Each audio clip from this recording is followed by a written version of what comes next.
So yun naman po yung ayusin. And then ito nga, kalsada. Kalsada. Data mo kasi may kalsada mga kabokals. Pero itong harap nyo, kalsada yan. Tapos ito yung mga loting, ano, mga available. 3,500 per square meter. 40,000 down payment per 100 square meter minimum cut. Ngayon katulad nga ni Sir Roy, naghahanap siya ng 500 square meter. So ito, pwede kayo kumuha ng 5 lote dikit-dikit para makakuha kayo ng 500 square meter. Mahaba yan. Sarap ng hangin. Nakita nyo naman ng hangin mga kabukal. So sarap. Mataas kasi yung lugar. Mataas yung lugar mga kabukals.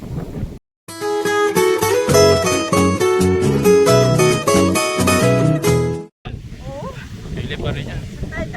Dito. Hello mga kabokals. Kasama ko si Ate Glenda mga kabokals. Dito tayo sa phase 2. May titignan tayo. May titignan tayong ano, yung available pang 500 square meter. At meron po tayong client na nasa abroad na ano, nagre-request po ng video. Wala siyang representative na magsa-site view kasi. Kaya nagre-request na lang siya ng video. Ang hangin. Papalipad ng ano, gusto magpalipad ng drone. Ang lakas ng hangin. Baka tangin magbaba yung drone niya. Gusto makapunta. Saan ba tayo? Dito tayo ka ano? Kay Lady doon eh. Oo. Dun. Kasi dito ikot tayo rito. Ayan. Ayan, dito tayo. Ayan si Ma'am Ruth. Ma'am Ruth, makukunan ko na yung lote mo. Nagre-request siya ng arampal. Gusto makita yung lote niya eh. Nagpunta kasi ako doon, ako sa kabilang side nagdaan. Diyan yung resort eh, no? Yung may mga ano doon. May mga precast. Hangin.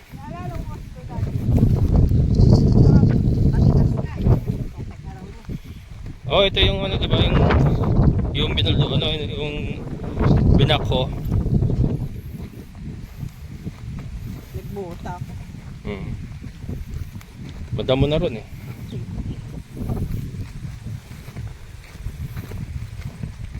Ayan, Ma'am Ruth, madadaanan natin yung lote. Madadaanan natin yung ano, madadaanan natin yung lote ni Ma'am Ruth. Pag din tayo dumaan sa ano, check ko nga yung mapa. Available yung sinend ko sa'yo, no? Oo. Wala, check ko muna sa'yo. Ito na yung kay Ma'am Ruth. Ayan, isa po sa viewer natin na nag-avail dito. Malinis pala yun. Malinis pala yung lote mo, Mama. Oh. Maganda pala lote niya, no? Maganda pala lote niya. Ayun, no, may pahingahan na siya. Katabi niya mismo si Tata Lady. Ayan, Ma'am Ruth, ito na yung lote mo. May mangga, oh. Mangga. Ilan yung mangga niya? 1, 2, 3, 4, 4. 4 na mangga. Tapos may avocado. Ayun, may avocado. Ayan. Malinis pa, Ma'am, oh. Malinis pa. May gate pa siya, oh. Cute ang gate niya, oh. Oh. Ang galing. Oh, yan. Malilim dito, Ma'am. Sarap. Yan, shoutout kay Ma'am Ruth and family. Ito yung resort mga kabukals, oh. Yan yung resort. Nagdidrill pa rin sila ng poso, oh. Nagdidrill pa rin. Ha? Ayun yung resort. Nagdidrill pa rin. Matinding poso ang ginagawa nila dyan mga kabukals. Kasi resort eh. Talagang ano, ayun, oh. Makina yung ano, bumabanat. Hindi mano-mano. Makina talaga, oh. Yan pala yung structure na nakita natin nakaraan. Nagpunta tayo kay Sir Pansoy. Parang ano, parang bahay na yan, na ano ah. Yan mga kabukals, so resort yan, no. Yan tayo, sige. Oh. Yo. Oo. Madadaanan pa natin, oo, nagre-request niya yata sila. Daanan natin para makita nila. Ano pangalan nila? Nakalimutan ko na. Para nag-comment sa akin eh kasi. Sorry po. Nakakalimutan ko sa dami ng mga kausap ko. Ayan mga kabukals. Parang ano na pala to. Parang rest house na to. Oo. May kuryente na sila. May kuryente na. Ayun o. Ano na to? Parang ano na talaga oh. Yung main road, di ba, sir? Oo. Yung Yeah, main road yan. Ano na to? Parang ano na to? Bahay na na ano. Yung resort yan mga kabukals oh. Ilan to? 1,000? 2,000? Ay po. 5,000. 5,000 yan. Pinagpala ang ano niya. Ahente. Pinagpala ang ahente. Ayan, ang ganda ng bahay ginagawa oh. Salamin oh, mga salamin. Oh. Naka-fence na siya ba? Mga salamin oh. Tapos ano sa kabila? May kubo na rin sa kabila oh. Ito main road itong nilalakaran namin mga kabukals. Main road ito pag naayos na. Ayun oh. Parang bahay yata na may-ari ah. Puro salamin eh. Iba na yan doon. Iba na to. Oo, pero nakabakod na rin ng ano. Nabakod na rin. Nakabakod na rin ng... Una to. Nauna to? Naka-hollow blocks na siya oh. Tabi niya resort oh. Malaki din to ah. Ganda lang Ha? harapan niya dito sir. No? Oo nga no. Ayos no? Malaki din oh. Ano yan ha? Loob po yan. Mga ka-property, looban yan. Hmm. Ano ka lang dito. Malaki din mga kabukas oh. Ganda ng bahay oh. Ito niya ba yan? Ganda ng bahay oh. Parang estimate ko nasa 800 square meter. Ha? Diyan tayo? Teka. Ayan mga kabukals oh. Ganda oh. Ganda ng pagkakabanat ng kanyang kubo oh. Bahay. Saka na? O, diyan ka na. Iniwan na ako. Mamadali ka eh ha. Mamadali eh. Ang dami na rin nakatayo rito. May isa pa dun oh. Isa pa ako natatanaw dun. Ayun oh. Bahay din yun ah.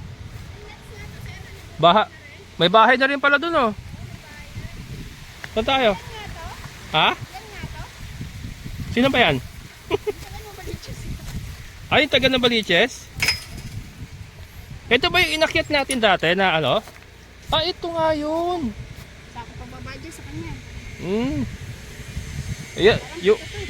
Yung viewer ko po na taga Novaliches. Sorry, nakalimutan ko pangalan niya. Taga Novaliches. Ito ba sa kanya? Oo. Ito. Isa itong may fence na pa kanya to. Hanggang dito. Oo. Ayan. Viewer ko na taga Novaliches. Sorry. Nakakalimutan ko pa pangalan nyo. Ayan. Viewer natin to mga kabukas from Novaliches na nag-avail. Ilan to kinuha nila? Ito ba? Oh, pero basta malaki no. Yan. Sorry po, nakakalimutan na sobrang dami ng kausap. Ano ko doon sa kwan? Yan. From Novaliches po, viewer natin na may-ari niyan. Ayan, shoutout po sa inyo. Pero itong ganda. Oh, meron ng mga bahay doon. Tara. Ha? Ayaw ba? Gulong ka na lang, mas madali. Gulong. Oh. O baka gumulo, naka-vlog ka.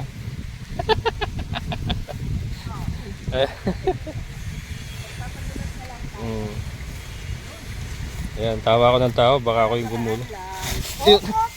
Ako yung gumulong, malastik kayo. Ako yung gumulong mga kabukas.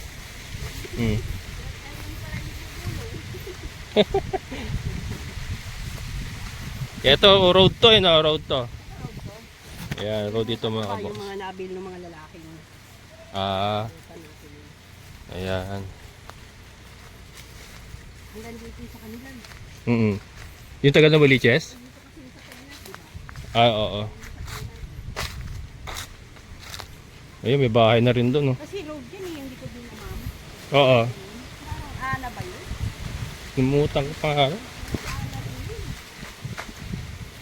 Sila ba yung nakaban? Nakaban sila, no? Oo, nakaban yun. Hmm. Ah, ito yung ano. Yung sa may taga ano, editor. Sa editor ba to? Hindi, yun doon sa pagtawid. Yun ba yun? Wala na ba dyan? Wala na. Wala na. Tatawid tayo dyan. Ikaw na tayo nito.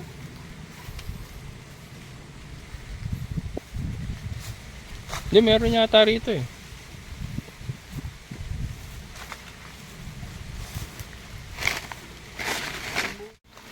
Ayan, dito tayo dadaan mga kabukals. Ah, doon nagdadaan yung ano, yung mga materialis pala. Dito tayo. Ito kasi sila Ha? nagpapagawa, andito yung materialis nila. Oo. Kasi nakakadaan nga dun sir, yung sana sinasabi ko sa'yo. Yung sa may mga laan. Oo, sa Malangaan dataan. Oo. Doon ako pumapasok dati. Ah, kung doon pala tayo, mas malapit Oo, yung lakaran natin. Oo. Kunti lang lalakarin natin. Hmm. O, saan tayo? Parada ko sa may baliti na yan. Oo, dapat pala dyan. Dapat pala dyan tayo. Sama ni Tatali. Yan, yung materialis nila. Ayan. Laki ng kambing nila. Oh. Ah, ito yung papasok kay Tata Lady. Ah, dyan tayo nagdaan dati. Dyan tayo galing. Ay! Sa inyo kambing yan? Laki ah. Laki ng barako mo ah. Dumadaan Ah? sa ginawang group. Kasi dito ako pupunta dati ng sasakyan di sa may baliti. Ah, barako nyo, mga kabukos. Pero ito, hindi na po ito sakop ng property. Native yan, pero ano. Sir, Ano? Ay, hindi ito sakop ng property ah. eto? Oo, doon talaga ang way eh. Doon na main road. Ah, iba na may-ari nito? Iba na po ito. Hmm. Pero sa ngayon, dumadaan nga yung mga papasok na materyales. Oo, pwede magdaan. So ito mga kabukals, kung sa mga laan kami nagdaan, pasok ang sasakyan dito pala, ayan o. Ayan, may truck oh. Nakakapasok pala sa sasakyan dito. Ayan Sir Roy, ano, dito lang kami nagdaan sa phase 1, pero kung nagdaan kami sa kabila, sa may mga laan, yung kabilang side, pasok po sa sasakyan dito. Ayan o. Papasok po. Ayan. Ayan yung kalsada eh, di ba? Abot dito sa sakyan, oo. Oo. Pagod pa ako. Kaya nga eh. Akala ko kasi, Ha? Hindi. malapit dito sir, pag dito ako pumasok. Nga. Ayun nga eh.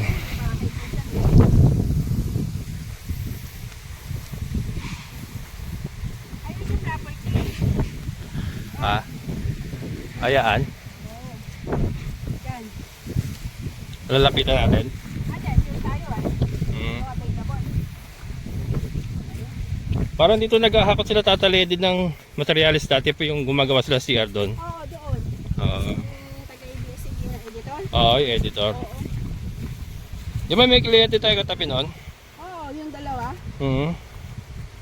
Yan, sorry, nakakalimutan ko rin yung pangalan niya. Wala, hindi na magpakita yung mga pangalan. Na ano, daming kausap eh.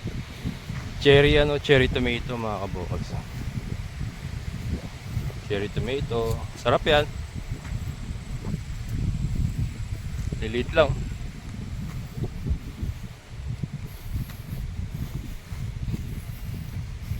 Ito, parang wala nang nakatira. Nagtayo lang. Ganda, ganda. Baka dyan.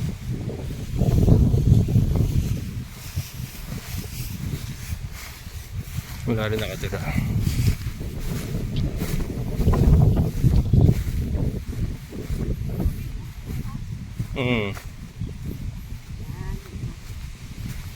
Ayan, property na rin yun eh. Yan. Yan oo. Ah.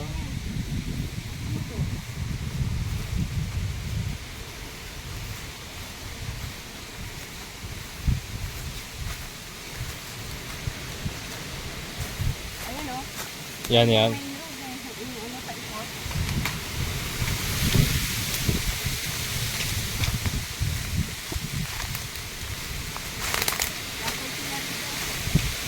May tubig pa rin, oh. Kahit tag-init na, may tubig pa rin mga kabukals. Sabi yun eh. Oo. Pero tingin ko may bukal dyan kasi may tubig pa eh. Yung doon, tuyo na eh. Ah? Oo, yun. Yan yung taga-ABS eh, katabi nila, di ba? So may mangga na yan. Ayun yung, ano yan yung boundary. Yung may ano na yan, boundary yan. Ah, ito na yon. Boundary ito, sira. Ito, hindi ito. Oo. Kung pinatatayuan natin. Ah.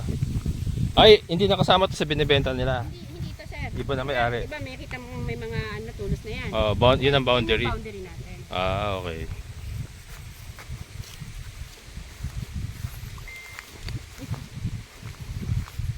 Diba, hanapin natin yung access na road dito.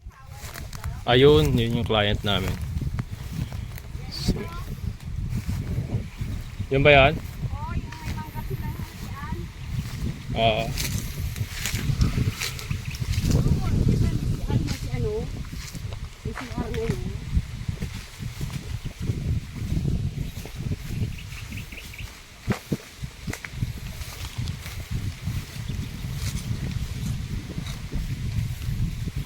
Ito ba yan?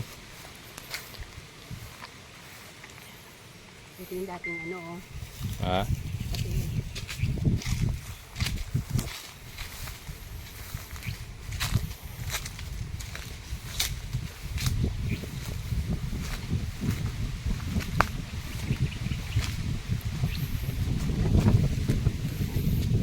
Ganda mga kabukas, oh.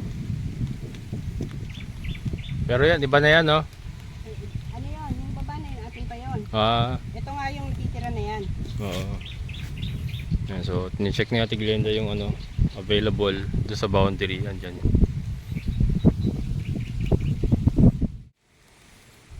Yan. Nilolocate lang ni Ate Glenda yung ano, yung available na 500 square meter. Dito tayo sa ano, phase 2. Boundary ng kabilang property. Ibig sabihin, iba na hindi na binibenta yung kabilang property. Nasa boundary. Ayan naman tao. Ano?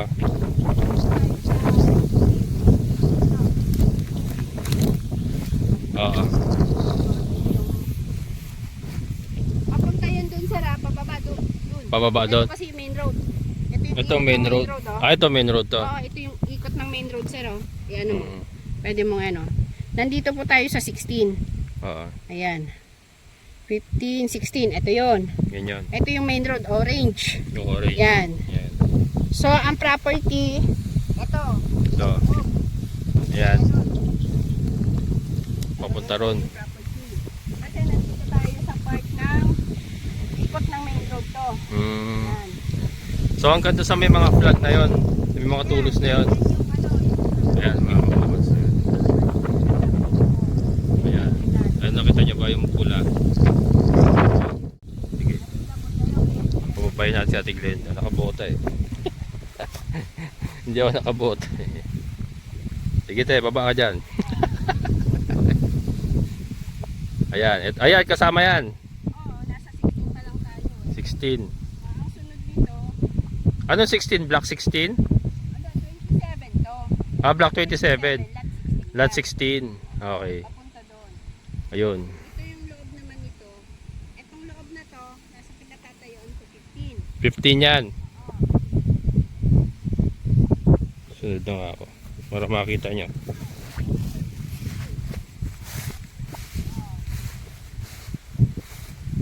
Yan. 15 to. Yan. 15 mga vocals. Asa mo 13 na. 13. Ayan na. Ayun po yung mga tulos mga Ito, kabukals. yung tugon nito, yung tugon nun. Ah, at tugon nito. Ayun mga kabukals. Yan. Tugon nito. Yan. Tapos ang tugon nun. Ang tugon nun. Ayun. Ibig sabihin, itong nag-uumpisa dito, lahat to available na. Available na lahat yan. Pwede na tayo ditong kumuha ng 500. Yan. Ah, marami. Ibig sabihin mo, marami pa yan. Mga ilan pa yan? Oh, sunod-sunod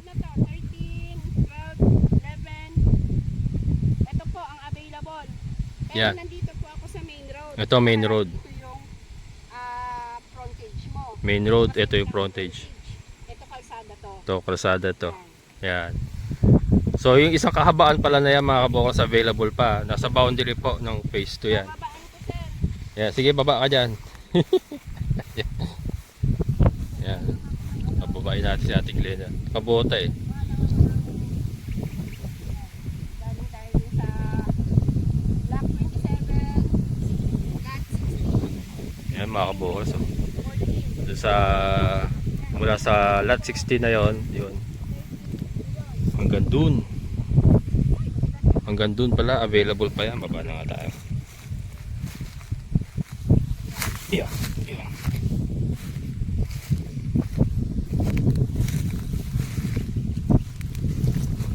Ayan. Papunta ron, yan. Ah, sa may mangga na yun. Yan, maganda rin yung area mga kabokals, oh.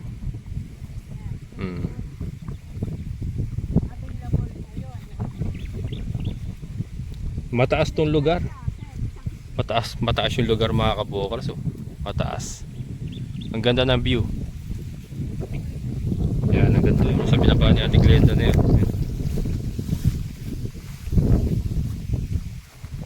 Anong planong itatayo dito, sir? Farm lot din eh, mag-aalaga rin. Ay, basta okay to. Oo. Nasa dulo. Nasa dulo siya eh, no? Kasi yan, ano na yan, vacant lot na yan eh. Sakahan din yan eh. Natambala dito. Sakahan din yan eh, di ba? Ayan. Shoutout kay Sir Roy from Singapore. Siya po yung nag-request kasi nung ano, nung video. Baka pwede bumaba. Yun. Siya po yung nag-request ng video para makita nga niya. Kasi wala siyang representative nga na pwedeng sumama. Kaya kami na lang po yung para nag-site view para sa kanya via video. Ayan, hanggang dyan yung available. Ang kuha ng kapaganon, sir, oh. Pag ganon, sa may puno na yan. Yan. So yung kinakatayo natin Glenda yan. Yan yung mga available. So ito more than 500 kasi 500 yung hinahanap ni sir. Pero ito more than 500 pala ito. Na dikit-dikit. So hindi lang pala kay Sir Roy kung meron pong naghahanap pa dyan ng ano, farm lot. Again, ito mga kabukals, huling farm lot na. Wala na, puro residential na sila. Ito talaga the best mag-alaga din kasi ayan, kabukiran na yan mga kabukals, wala pong may-ari niya, hindi po binibenta yan ha. So andito ka sa boundary, so ano, pwede ka talaga mag-alaga. Ayan. So dun tayo, ayun oh. Simula nga dun sa mga ano na yun, dun tayo galing eh. Yan po yung mga available, hindi papunta ron. O, napakaganda po ng lugar mga kabukals oh. Mataas yung lugar, hindi binabaha. Eh yun, pwede tayo mag-alaga ng mga baboy dito on the backyard scale baka, kambing, manukan. Yan. Phase 2, Barangay Tukol, San Rafael, Bulacan mga kabukals. Ganda. Rice field ito eh, kaya ano ganyan. Pero yan naman kasi madali na maayusin yan. May mga pitak-pitak na pero madali na maayusin. Katulad lang doon sa amin, yung sa may malapit sa akin, dating pitak yun pero di ba napatag naman ngayon. So yun naman po iayusin. And then ito nga, kalsada. Kalsada. Data mo kasi may kalsada mga kabukals, pero itong harap nyo, kalsada yan, tapos ito yung mga loting, ano, mga available. 3,500 per square meter, 40,000 down payment per 100 square meter minimum cut. Ngayon, katulad nga si Sir Roy, naghahanap siya ng 500 square meter. So ito, pwede kayo kumuha ng 5 lote dikit-dikit para makakuha kayo ng 500 square meter. Mahaba yan. Sarap ng hangin. Nakita nyo naman ng hangin mga kabukal. So, sarap. Mataas kasi yung lugar. Mataas yung lugar mga kabukals. Ano? Puro berde oh. Berding berde. Pati yung utak na kumukuha ng video berde. Joke lang. Green minded pala. Yan. So So doon po, aside from Sir Roy na nag-request ng video, doon po sa mga interesado, PM lang po kayo sa Cabocals Farmer Facebook page kung gusto niyo po mag-avail ng hulugan lupa, farm lot. Again, huli na po itong farm lot na binebenta nila dito sa Barangay Tukod, San Rafael, Bulacan. So PM lang po sa Cabocals Farmer Facebook page kung gusto niyo po mag-avail ng hulugan lupa, mga Cabocals. So 40,000 down payment lang kada 100 square meter nga, and then pwede nyo nang gamitin yung lote habang naguhulog kayo, katulad ko. Habang hinuhulugan nyo, napapakinabangan nyo na. Yung sa akin nga sabi nga nila, bawing-bawi ka dyan sa lote mo, sir, kasi 'di ba, nakapagbebenta tayo ng baboy ngayon, ng mga baboy, mayroon tayong layer business, may mga alaga tayong kambing, may baka. So habang naguhulog ako, kumikita na kahit papano yung lote. So ganoon din dito, mga Cabocals, pagka nag-avail kayo, pwede nyo nang gamitin. And ano naman, may access naman. Yan, konting lakaran nga lang sa ngayon, pero ongoing naman po ang development. Kung mapapanood nyo po yung mga video ko, doon nga naman po sa phase 1 kung saan ako nakakuha, ay dinidevelop na po yung daan. So papasok na po dito yan. Ang development po nito, nakasad po sa contract, ay 3 years po, 3 taon, mga Cabocals. Meron po tayong kalsada, drainage, linya ng kuryente, saka linya ng tubig. Pero sa ngayon kasi, yung pinaprioritize nila is yung kalsada. Siyempre naman, mas importante yung kalsada. And then sunod-sunod na po yan. Kung may kalsada na, susunod na po lahat yung mga drainage, yung yung linya ng kuryente. Ayan. Sa tubig naman, habang wala pang linya, deep well. Katulad ko, nakaposo ako, nagpagawa ako ng poso. Deep well po ang source ng tubig ko. And dito, madali po makakuha ng tubig dito, mga Cabocals. Ayan. So, PM lang po, Cabocals Farmer Facebook page kung gusto nyo pong mag-avail, hulugan lupa, or investment kung gusto nyo mag-invest.